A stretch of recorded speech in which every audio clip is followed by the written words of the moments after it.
De l'édito de Guillaume Bigot que vous attendez tous.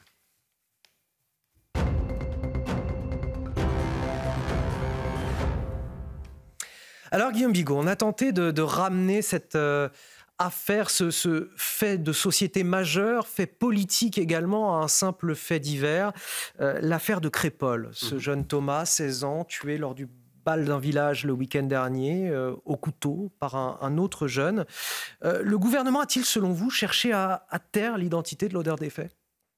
Bon, d'abord, c'est l'auteur présumé, et c'est pas tout à fait le job du gouvernement. Mais oui, c'est ce que révèle le Figaro. En fait, en Conseil des ministres, donc au sommet de l'État, Gérald Darmanin a indiqué, il a montré d'abord la liste des suspects placés en garde à vue, et il a confié à un collègue de son gouvernement, je cite, « Ils sont français, mais pas un seul n'a un nom à consonance française ».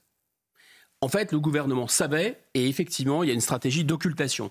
Or, comme disait Peggy, il faut toujours dire ce qu'on voit, et parfois, le plus difficile, c'est de voir ce qu'on voit, ajoutait Peggy. Or, le ministre Darmanin, semble-t-il, s'est fait une spécialité à la fois de la cécité volontaire et du déni.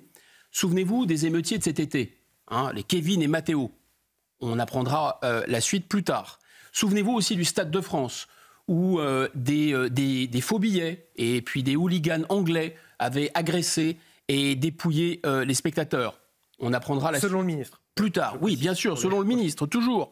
Il ne voyait pas ce qu'il voyait et il nous disait autre chose que ce que tout le monde pouvait voir.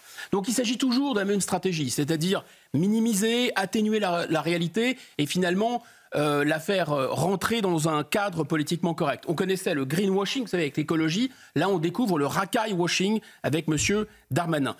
Donc maintenant, il y a tout un vocabulaire, si vous voulez, d'atténuation, d'euphémisme. On dit jeunes de quartier. Mais ça n'abuse plus personne. Quand on dit jeunes de quartier, on sait très bien qu'on fait référence à de jeunes délinquants. Donc, ça ne trompe personne. Et je dirais que cet euphémisme ne fonctionne même plus. C'est devenu quasiment un mot de passe, c'est devenu un code. Et donc, le but qui est recherché, c'est-à-dire d'atténuer ou de cacher la réalité, c'est précisément l'inverse que ça produit. Mais est-ce que le gouvernement ne cherche pas, même maladroitement finalement, à lutter contre le racisme ou la xénophobie ?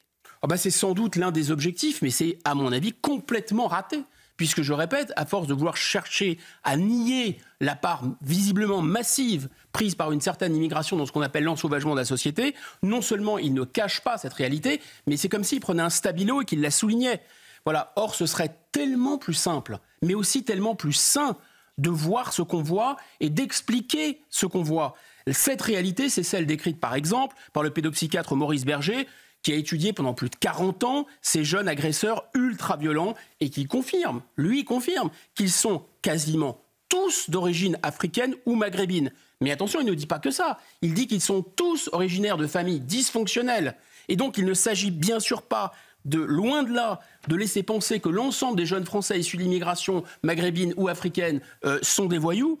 Absolument pas. Et encore moins qu'ils évoluent dans ces bandes ghettoisées. Mais par contre, il y a un secret de polichinelle, c'est que ces jeunes de cette immigration-là, qui évoluent dans des bandes ghettoisées, avec cette culture du trafic de stupéfiants, du ghetto, et aussi d'ailleurs un peu réislamisé, le secret de polichinelle, c'est que ces jeunes-là, ils cultivent une détestation, mais vraiment franche et massive, du français. Il y a un ressentiment, il y a une xénophobie anti-française et osons-le, il y a un racisme anti-blanc qui se voit et qui s'entend maintenant.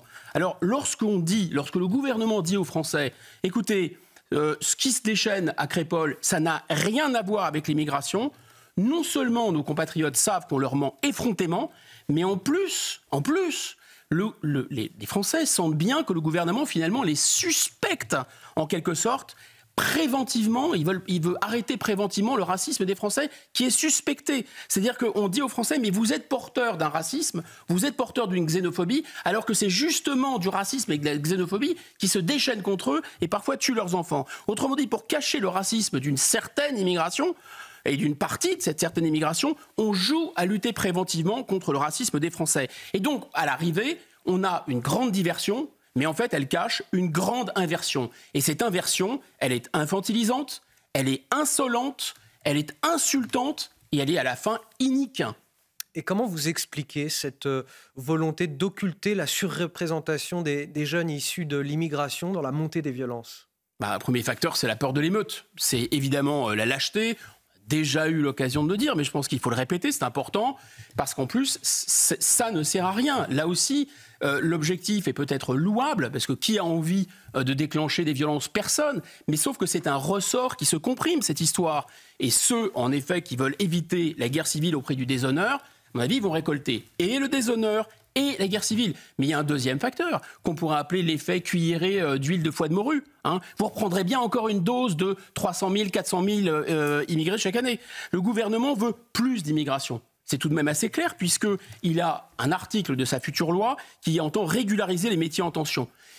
Le gouvernement veut plus d'immigration, mais il veut évidemment qu'il ne peut pas l'avouer. Et si demain, et si quand bien même d'ailleurs, il ne voulait plus d'immigration demain, le gouvernement, comme il veut l'Europe, comme il veut l'état de droit, comme il veut le marché mondial, il est obligé de vouloir ou d'accepter l'immigration. Stopper l'immigration, Anthony, ça exige de faire sauter 3 verrous.